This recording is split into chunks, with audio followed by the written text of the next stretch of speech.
Всем привет! Вы на канале 88 клубков. Это канал по вязанию. Меня зовут Настя. Сегодня вяжу эффектную колоритную сумку из натуральной рафии.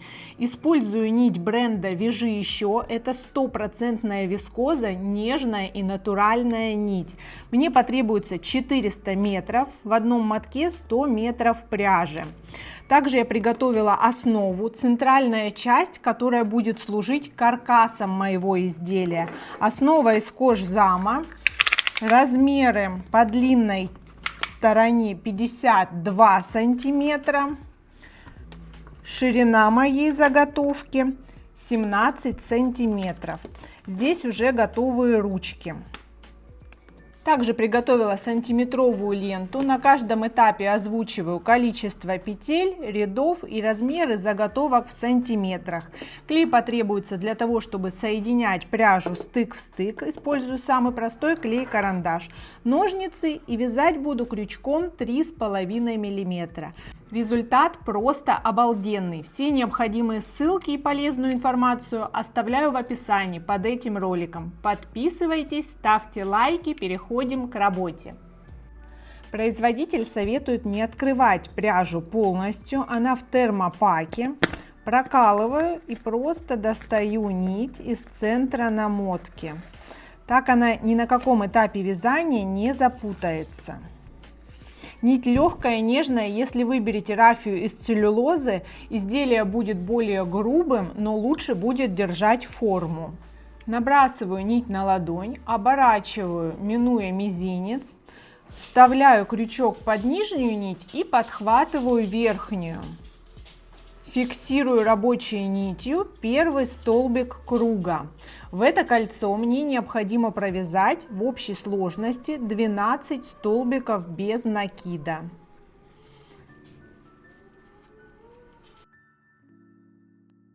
Теперь очень аккуратно, главное не оторвать край нити, стягиваю кольцо, формируя идеальный круг. Не дотягиваю до максимума, здесь должен быть аккуратный круглый просвет. Готово. Край начала в стороне. С помощью рабочей нити делаю соединение. Нахожу 2 дужки первой кромочной косы, вставляю крючок и протягиваю соединительную. Вот так. Теперь мне нужно навязать основу следующего ряда, первого ряда лепестков. Буду пропускать одну кромочную косу, провязывая по 2 воздушные.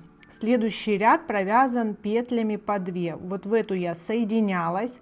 Следующую пропускаю. За обе дужки провязываю столбик без накида. Снова 2 воздушные. По основанию одну петлю пропускаю. В следующую за обе дужки столбик без накида. Снова 2 воздушные, пропускаю, столбик без накида. Таким образом получится 6 петелек по 2 воздушные петли до конца ряда. У меня провязаны последние 2 воздушные шестые и закрепляюсь соединительной в точку, откуда выходили первые 2 воздушные. Готово.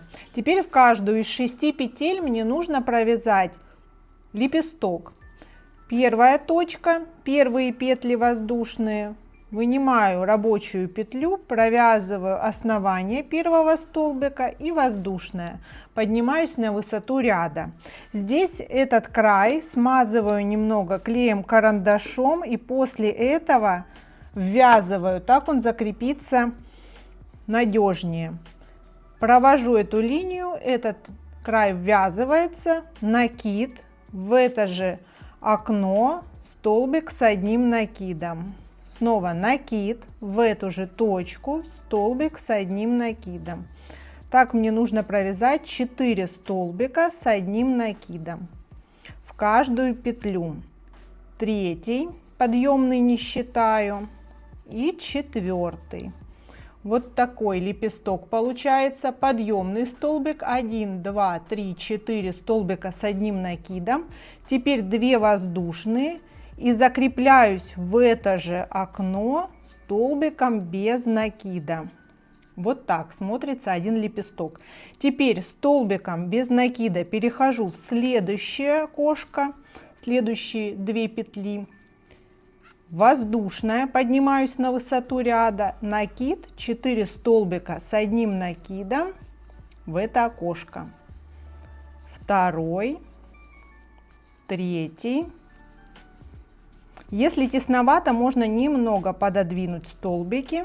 И 4. Готово. Снова то же самое, 2 воздушные. Возвращаюсь к основанию, закрепляюсь столбиком без накида. Каждый следующий лепесток одинаково. Столбик без накида, воздушная.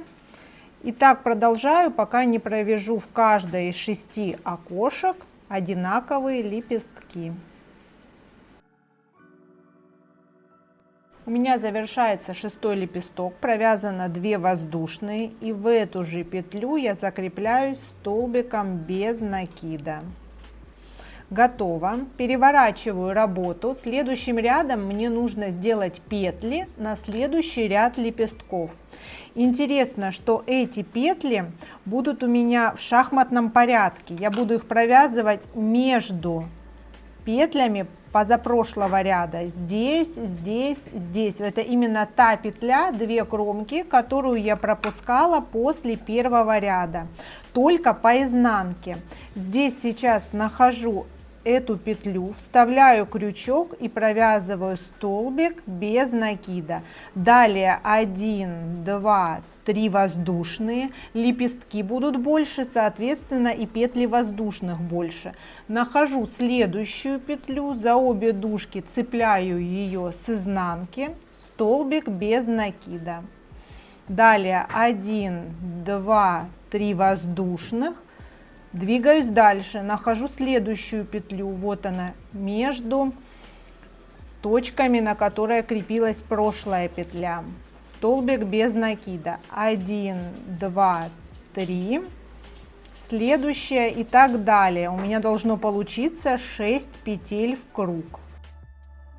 Готово. И последняя петля. 1, 2, 3. Здесь нахожу точку начала и закрепляюсь в нее соединительной. Теперь переворачиваю вязание на лицо. Снова вот так. Здесь буду провязывать лепестки, отодвигая предыдущий лепесток. Эти петли получаются в шахматном порядке. Лепесток будет между лепестками прошлого ряда, так как я прочередовала эти петли.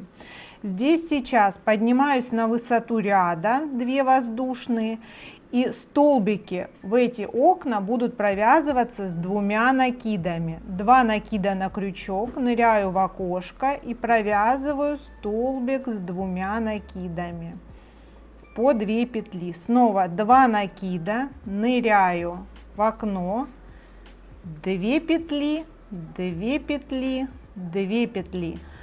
Лепесток будет больше, пышнее. 2 накида и снова 2 петли, 2 петли, 2 петли.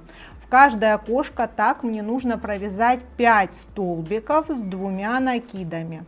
У меня уже 4 и последний 5, также с 2 накидами. Готов лепесток. Теперь опуститься нужно на основание ряда. 1, 2, 3 воздушные. И по аналогии с первым рядом лепестков я в то же самое окошко креплюсь на столбик без накида. Есть. Вот такой лепесток во втором ряду.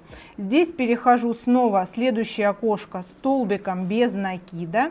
И 2 воздушными поднимаюсь на высоту этого ряда. Снова 2 накида и 5 столбиков с 2 накидами в каждое окошко. Точно так же получится 6 лепестков. Лепестки немножко крупнее и пышнее. По 5 столбиков и кромочные. Один подъемный, другой наоборот, которым я спускаюсь. Так в каждое окошко провязываю одинаковый лепесток.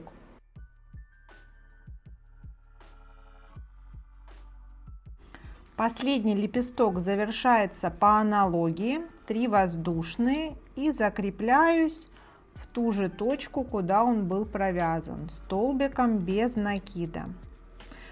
Этого может быть достаточно, если вы вяжете просто декоративный элемент, цветок. Его можно будет закрепить через центр дополнительным отрезом нити. Так как у меня это мотив, который я буду соединять в общее полотно, мне необходимо навязать основание в виде шестигранника. Я переворачиваю свою деталь точно так же наизнанку. Здесь сейчас мне нужно вывязать новые петли на следующий ряд, но уже не в шахматном порядке, а в тех же точках, в которых были провязаны предыдущие петли. Нахожу эту точку, вставляю крючок, здесь подхватываю столбик, который выходил из этой петли, набрасываю и вытягиваю. Фиксирую рабочей нитью 1, 2, 3 воздушные. Они так же, как и прошлый ряд, будут крепиться на 3 воздушные. Следующие, вот она петля предыдущего ряда, нахожу точку, куда она крепилась, вывожу крючок через столбик предыдущего ряда и закрепляюсь столбиком без накида. Снова 1, 2, 3 воздушные, нахожу следующую точку. И точно так же поэтапно, закрепляясь в каждую точку, провязываю 6 петель по 3 воздушные петли. И снова завершается этот ряд. В основании, где он начинался, я закрепляюсь соединительной. Переворачиваю вязание снова на лицо. Этой петлей поднимаюсь на высоту ряда, провязываю воздушную, отодвигаю лепестки прошлых рядов, и в каждую петлю мне нужно провязать 6 полустолбиков с одним накидом. Накид, первый полустолбик, второй полустолбик, третий полустолбик с одним накидом. Через каждые 3 полустолбика провязываю воздушную. Эта воздушная сформирует угол шестигранника. Снова накид, 3 полустолбика в эту же петлю.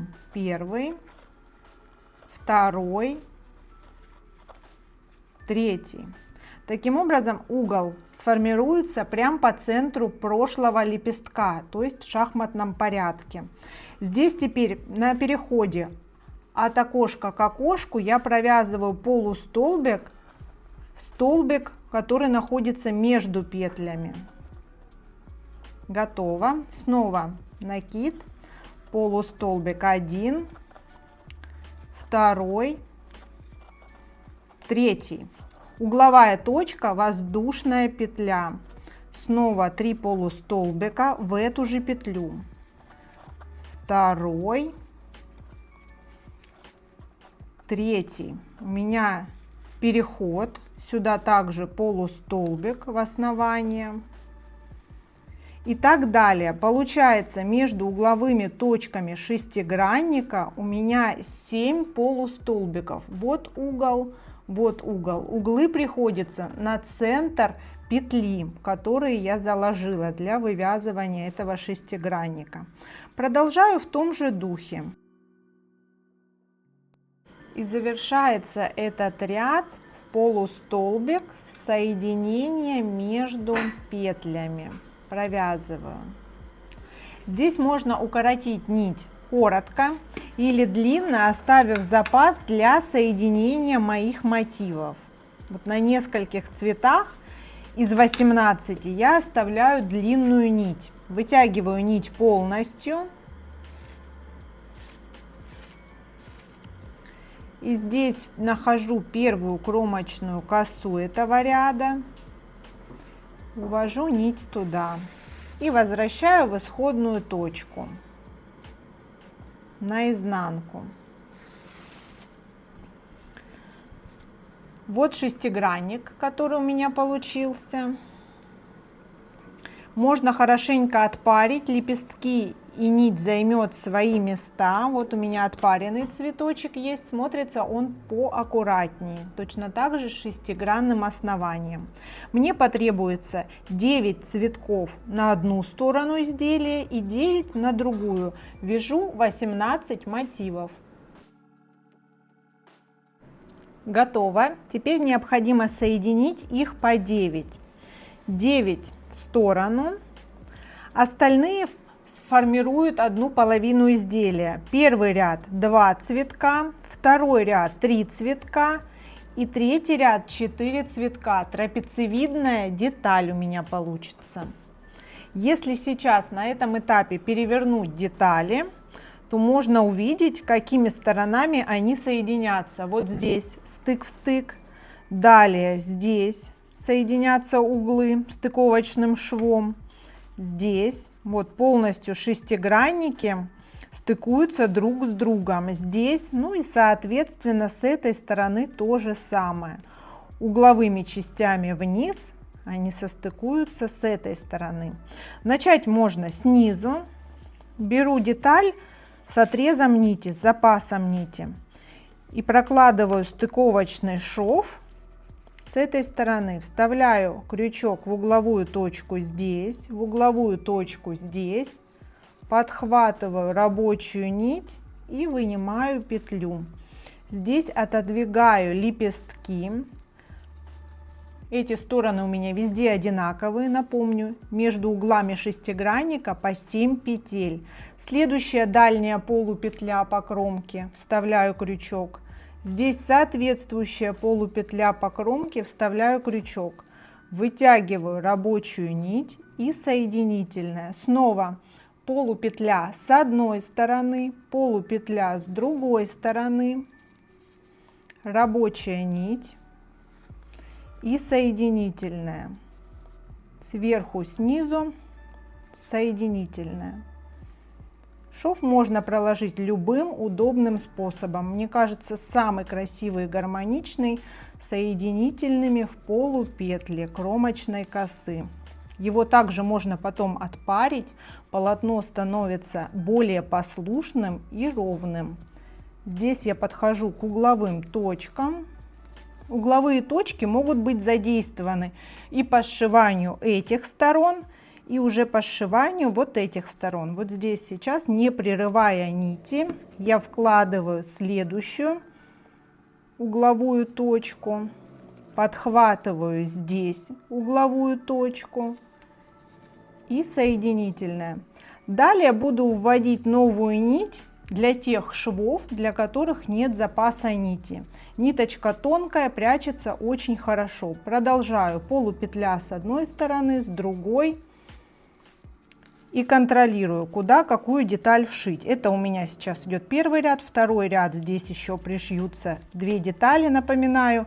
И последний, третий ряд, 4 детали.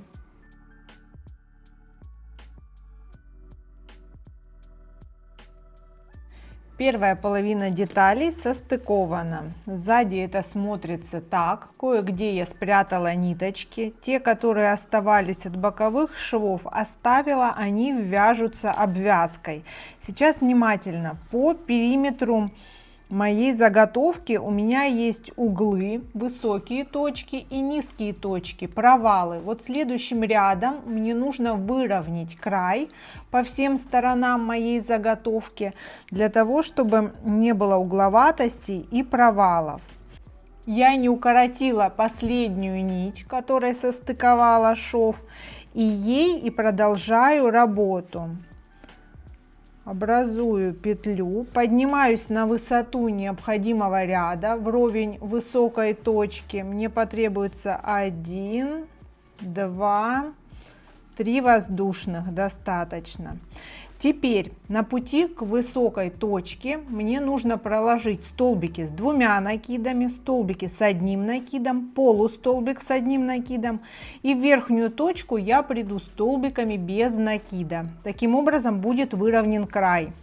Здесь в центре С одной стороны и с другой стороны провязывается столбик с 2 накидами. Накиды. Нахожу кромочную петлю подряд следующую и провязываю столбик с 2 накидами. 2 петли, 2 петли, 2 петли. Далее столбик с 1 накидом. Здесь. Еще один столбик с 1 накидом. Получается, с подъемным провязано 2 столбика с 2 накидами, 2 столбика с 1 накидом. Далее провязываю 2 полустолбика с 1 накидом. Провязываю вместе. То есть этот полустолбик еще ниже предыдущих столбиков. Я взбираюсь до высокой точки. Накид, снова полустолбик с 1 накидом. Теперь у меня до угла остаются 2 точки. В них провязываю столбики без накида. 1, 2. В вершину, прям в окошко, здесь была воздушная петля, провязываю столбик без накида. Готово. Вот так выровнялся мой край.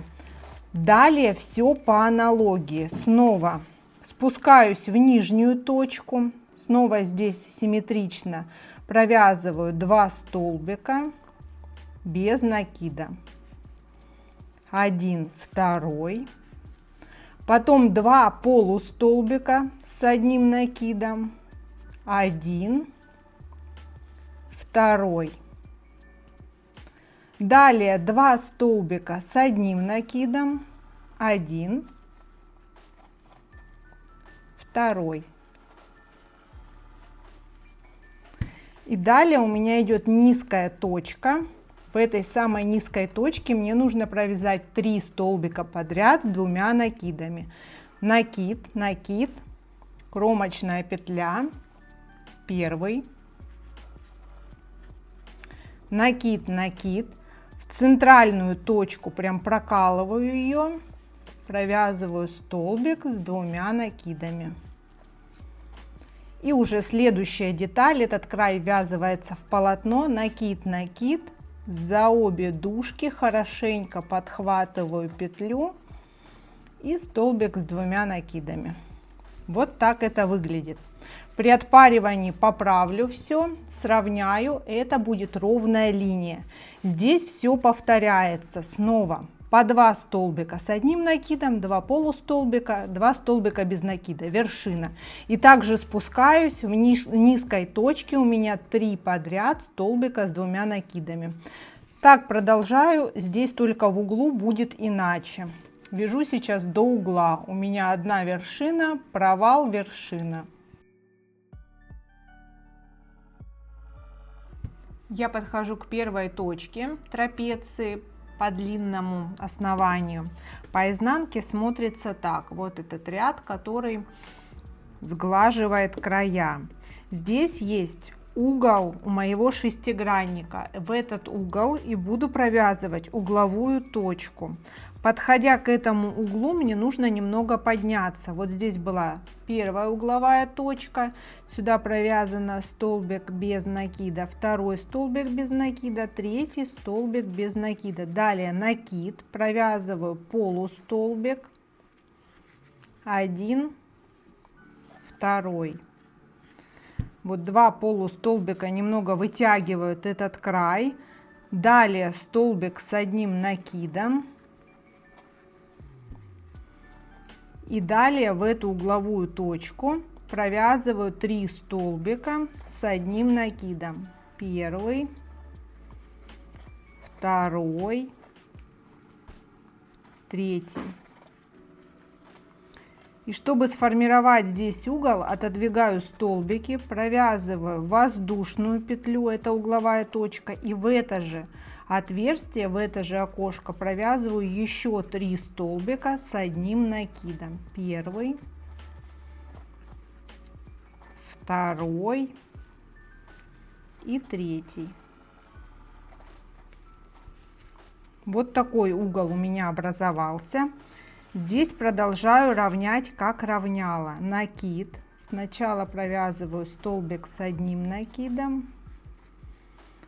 Далее провязываю еще один столбик с одним накидом, выравниваюсь, полустолбик с одним накидом, еще один полустолбик. И здесь на пути к очередному углу провязываю столбик без накида, еще один столбик без накида. Уходит ряд на вершину. В вершину столбик без накида. И далее в 2 точки столбики без накида. При отпаривании все поправлю. Вот здесь вот сохранена симметрия относительно центральной оси. Здесь я продолжаю все по аналогии. Спускаюсь до столбика с 2 накидами, потом снова поднимаюсь до столбика без накида. Снова спускаюсь и здесь к угловой точке двигаюсь короткого основания трапеции. Здесь сейчас изнанка, и это короткий край основания трапеции. Здесь угол и угол, которые будут выравниваться. В этой точке немножко мне нужно скруглить, поэтому здесь у меня столбики без накида. Столбик без накида в угол шестигранника. И перехожу еще 2 столбика. 1, 2 без накида. И вот по прямой части шестигранника полустолбик с накидом в центре 1, полустолбик 2. Вот немножко вытягиваю этот край, полукруг делаю.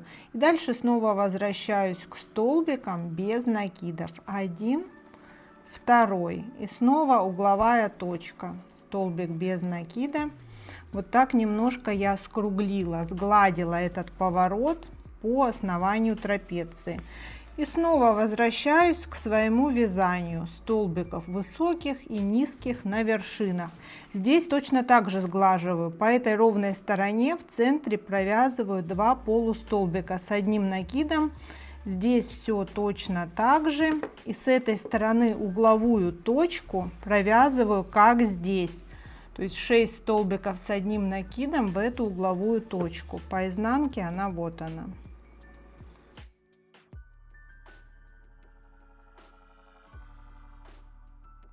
У меня остается последний столбик в обвязочном ряду, и это столбик с 2 накидами. 1, 2, провязываю 2 петли, 2 петли, 2 петли.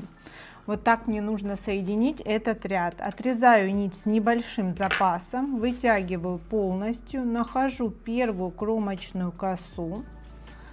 Она между первым и вторым столбиком ряда, увожу нить туда.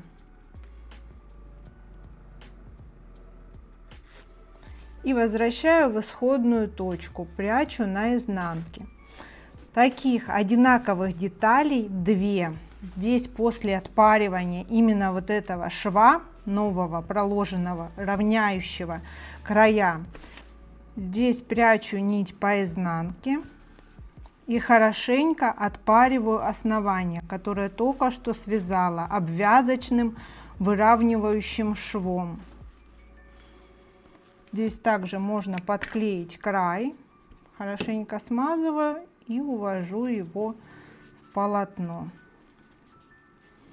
Фиксирую, нить можно отрезать. Таких деталей мне потребуется 2. Одна уже отпарена, вот она более ровная и аккуратная. Сейчас отпариваю вторую и перехожу к заготовке.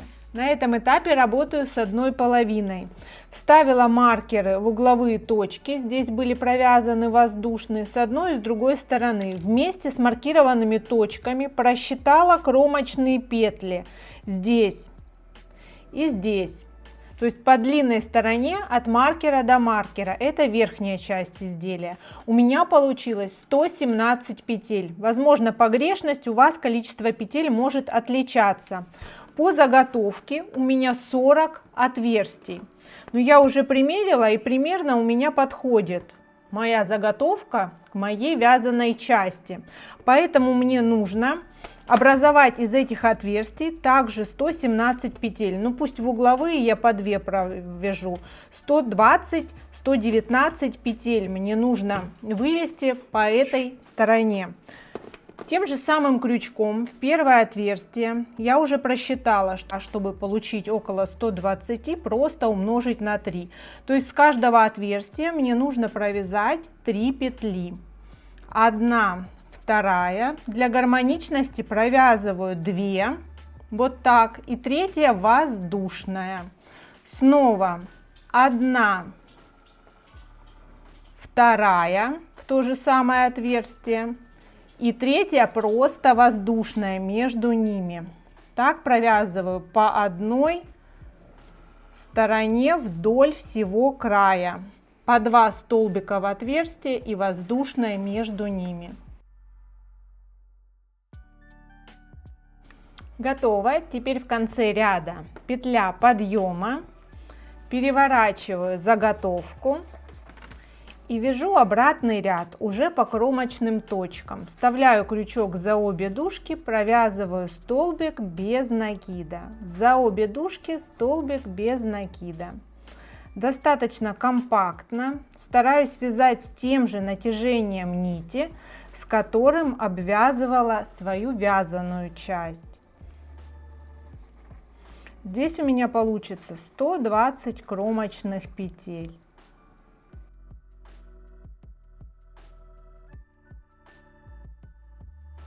В конце ряда переворачиваю заготовку, это лицевая часть изделия, и прикладываю, маркер можно удалить.